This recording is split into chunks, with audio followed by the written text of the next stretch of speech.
About 16% of autistics are employed. Autistics have the biggest pay gap of any disability group. They have the biggest unemployment of any disability group. They are the most underemployed of any disability group. They're the most overqualified of any disability group. And some very small changes in the workplace would make a huge difference.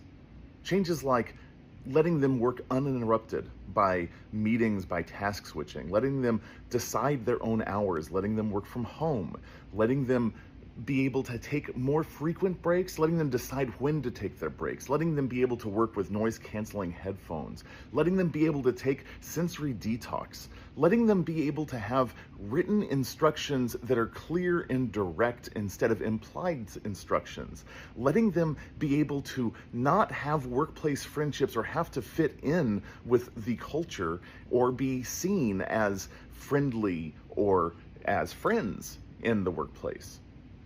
Lots of these things could be very small changes.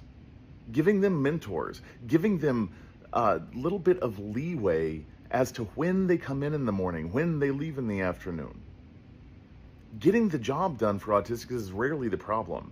Getting the job done on time is rarely the problem. Getting the job done right is rarely the problem. It is not working that's the problem. It is fitting in. That has always been the problem for autistic people from school age onward. And this discrimination continues in the workplace and makes our lives much, much more difficult. We can work on autistic people to mask better and better, but you know what? It gets harder and harder as we get older.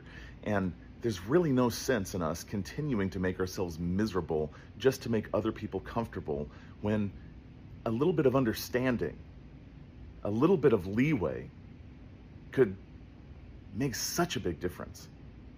A little bit of education, a little bit of tolerance could change the lives of such a small percentage of the population that there's no reason to just sit by and watch them suffer. What we can do as autistic people is learn to take better control of our lives, to take better control of our environment, to change things within our own structures, to learn how to work for ourselves.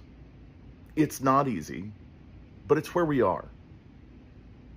There's a real conflict that opens up in the world when we fight against the condition of the world. We can try to make changes, and we should be trying to make changes, and we are trying to make changes the way the world works. In the meantime, we still have to make a living. In the meantime, we still have to pay for all the crap we have to pay for, and things are still getting more expensive, and it's still getting harder to mask. So we have to work from both ends. We have to burn the candle on both sides. It's a good reason why the infinity sign is a sign for autism. I'm working to make these changes from a systemic level. I'm working, giving seminars, giving talks to businesses, doing professional development activities with businesses, but I'm also working with autistic people to help them make changes throughout their day, throughout their lives. Please go to Neurospicy Brain Test and take the assessment to learn a little bit more about yourself and sign up for the Neurospicy community. Things are getting going now. We're building a community, we're building resources, we are building a way to live a better life. NeurospicyBrainTest.com.